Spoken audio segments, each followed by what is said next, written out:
Good morning. And welcome to the Committee of Adjustment meeting for June 11th, 2025. It's now come to order. Notice to all those in attendance, this meeting will be live streamed on YouTube and recorded. Please note the recording will be linked to the municipal website following the meeting. Our committee today consists of Barry Boyce, who is Councillor of Ward 5, Darzadal, Chris Bishop, and myself, Don Popple, is the chairman, and I will be voting on each one of these considerations because one of our people is away. So this is a public hearing to consider two applications for a minor variance to the municipality zoning bylaw. It's the committee's responsibility to consider any information received to date regarding the requested variances and to hear and consider any comments or questions provided by these applications.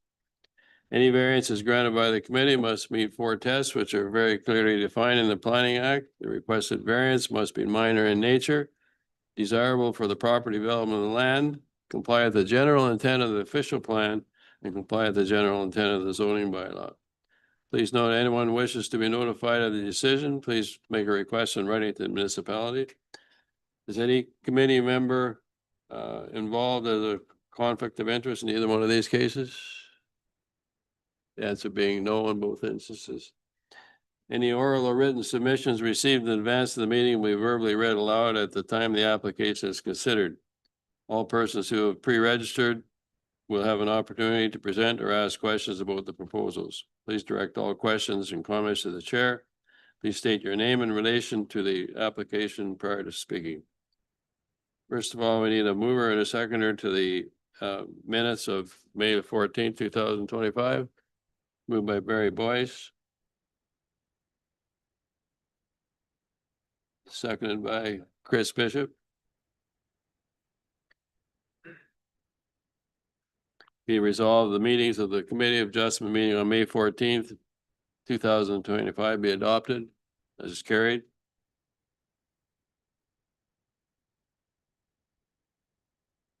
We're good to go. So the first application is, oh, okay, better straighten this out first. I'm just bringing her in now. Is this Doriel, is she up there? Yeah. Oh, Look, good. she's joining right now. She's gonna be up there. Okay. She here? Yeah, she'll be here in a second. Well, the first application is Dorian, roll number 03000072400, and asking for a variance to permit maximum lot coverage to be 19.2% as opposed to the permitted maximum of 15%. Or secondly, a variance that consists to section 5.2 to permit the maximum shoreline lot coverage be 18% as opposed to permitted maximum of 15%. Is she here? So Candace, could you unmute your mic and show your video? Good morning. Good morning. Can you give us some of the background on this? Just bring us up to date on where we're going and what you're looking for, and we'll see what we can do for you. Okay, thank you. We are rebuilding our cottage. My husband has accessibility needs, and so we have to rebuild the cottage. It was not set up for him. And in doing so, we have to put a deck on the back side so that he has another exit from as well from the building, as well as from the front. And so what I'm saying is front is what I had just said would be the back to the road, and the back would be to the front of the where the waterfront is. Sorry, I got that mixed up. The deck is apparently is encroaching too close to the waterways, and that's why we would have to apply for the minor variance for the deck. Okay. Jeff, there were a couple of questions with respect to this particular application, wasn't it? Through you, Chair, and just following up on what the applicant said, my understanding is the deck does comply. The variance is being requested, and maybe you can confirm, Candace, is for lot coverage and shoreland lot coverage? Both, yes. Yeah, okay. I just wanted to clarify that. But in terms of any conditions being recommended, Adam can read those out for you. Go ahead, I read the report. I'd seen the conditions. Sorry, I'm a municipal clerk for the municipality of Brighton, so I already had reviewed those. He's gonna bring us up to date right now. Okay, perfect. Thank you. So through you, Chair, notice of the minor variance was circulated as required by regulation on May 27th, 2025. No comments have been received. And then should the committee decide to grant the requested variances, the following conditions would be appropriate. These variances apply to a seasonal dwelling, gazebo, woodsheds, and garage as shown generally on property sketch dated May 14th, 2025 and attached to the decision. Condition number 2, the County of Haliburton Shoreline Tree Preservation Bylaw 3505 applies. The injuring or destruction of trees within 30 meters of the high water mark is not permitted. The exemptions noted in section 3 of bylaw 3505 apply. Furthermore, staff will forward the subject lands to the County of Haliburton for review of compliance with the County of Haliburton Shoreline Tree Preservation Bylaw 3505. Condition number 3, during construction, proper site preparation and construction methods are to be used to prevent sedimentation of the adjacent lake. Condition number 4, prior to occupancy, the shoreline shall be repaired to a natural state using native vegetation. Buffers and clearing are permitted as per the site alteration bylaw. Condition number 5, prior to the pouring of footings, the applicants must submit confirmation from an Ontario land surveyor that the development meets the granted lot coverage and shoreline lot coverage. Condition number 6, prior to the pouring of footings, the applicants must submit confirmation from an Ontario land surveyor that the proposed seasonal dwelling does not encroach into the legal non-complying minimum water setback. Condition number 7, prior to the pouring of footings, the applicants must remove or bring the woodsheds and gazebo into compliance with the zoning bylaw. Then condition number 8, prior to the pouring of footings, the applicants must bring the total number of accessory buildings into compliance with the zoning bylaw. You okay with that? Yes, yes, I am. Actually, we've already done a few of those things. Okay, I'll make a recommendation that we accept or grant the both variances as long as they're willing to meet the conditions, which it sounds like they are. So that's all right. And I will second that. Great.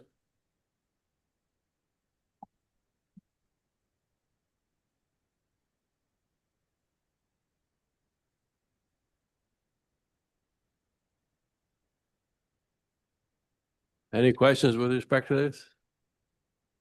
It's been moved by Barry Boyce that a section to 5.2 to permit a maximum lot coverage of 19.2% as opposed to the permitted maximum of 15% is moved by Barry Boyce and seconded by Chris Bishop is granted.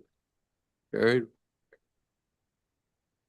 And variance to section 5.2 to permit a maximum shoreline lot coverage to be 18% as opposed to permitted maximum of 15% is granted. This is moved by Barry, second by Chris. Any other information we need? I'd say as long as you do what the conditions say, then yeah, you're good to go. Perfect. Thank you. Is your last name Dorion or is it Dwaro? Duran. Oh, okay. I come from Penetanguishene. There's all kinds of Dorions up there. Yes, yes, there are. My husband's from Prince Edward Island area. Good. Thank you very much. Thank you. Have a good day. Okay. Same to you.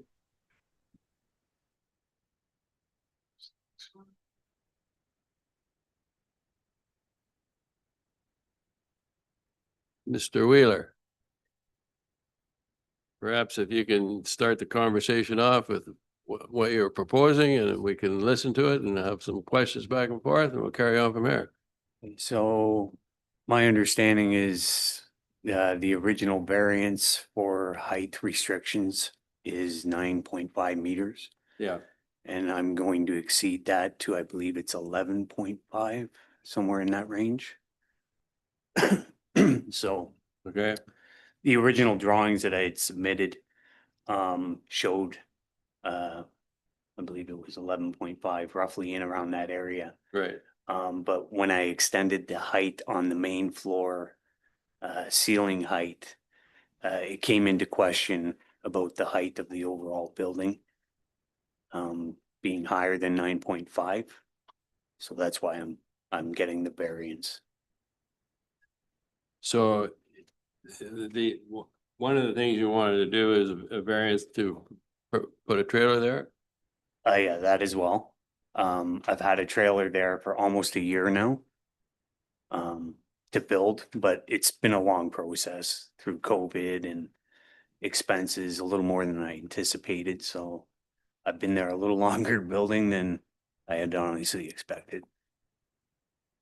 I drive by that quite often, brother over on Fons Pond and over Parsons Road. And yeah, Okay, you're doing a lot of the work yourself on Yeah. weekends and holidays, and that's where you're staying, so. Yeah. I don't have any issues with the trailer being there as long as you meet the recommendations there, and also with regards to the height. Yeah. of the building. I have no issues with that. Yeah, I'm saying I go by it every day.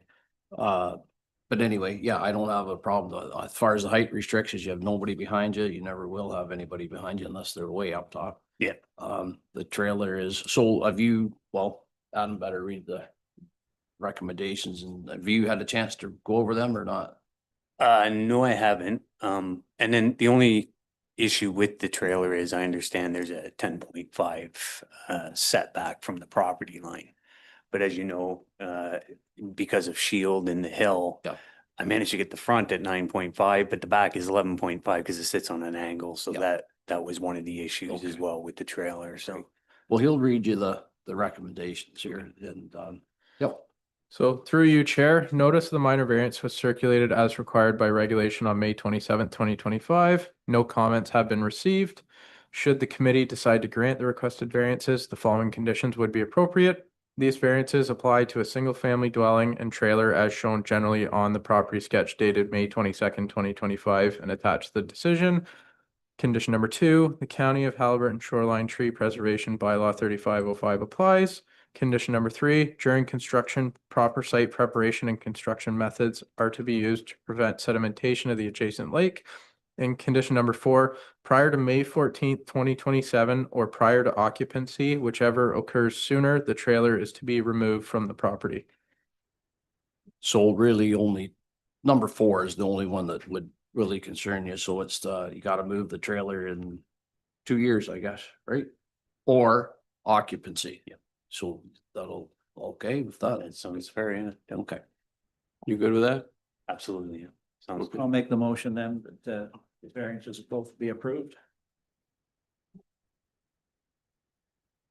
I'll second So- it, Don. Variance to section 5.2 to permit a single family dwelling to have a maximum structure height of 11.5 meters or 37.7 feet, as opposed to permitted maximum of 9.5 meters or 31.2 feet. Good. It's moved by Chris.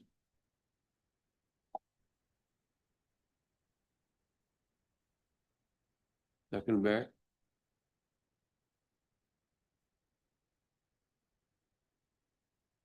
So we'll do the first one. Variance to section 5.2 have been moved and seconded to permit a single family dwelling to have a maximum structure height of 11.5 meters or 37.7 feet, as opposed to permitted maximum of 9.5 meters or 31.2 feet. It's granted, moved and seconded. And this second business is with the trailer. And I think you were asking for, I haven't got the document here, but you're really asking for a couple of years ahead, weren't you?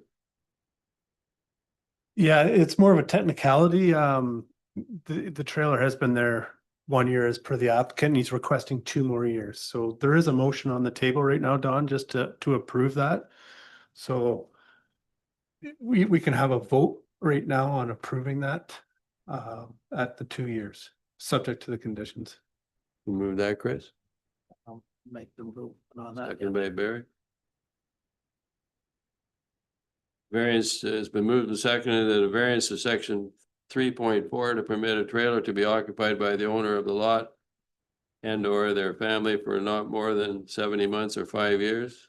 Don't think we want to go that far, do we? And the wording there is more of a technicality because it's going back to the date the permit was issued. So really, it only is for 2 more years starting on this date. So there's a condition saying that it will have to be removed by May 14th. May May 14th. 14th, 2027, or occupancy.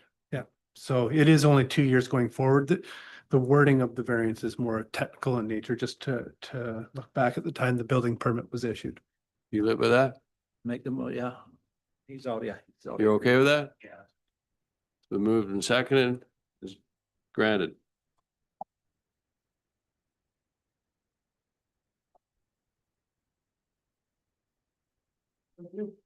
Okay.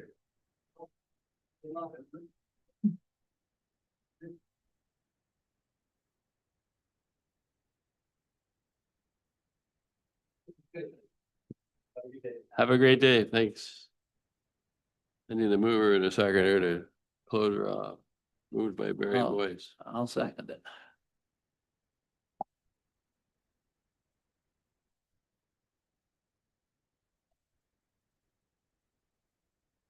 Moving and seconded, the meeting now be adjourned at 11:25 a.m.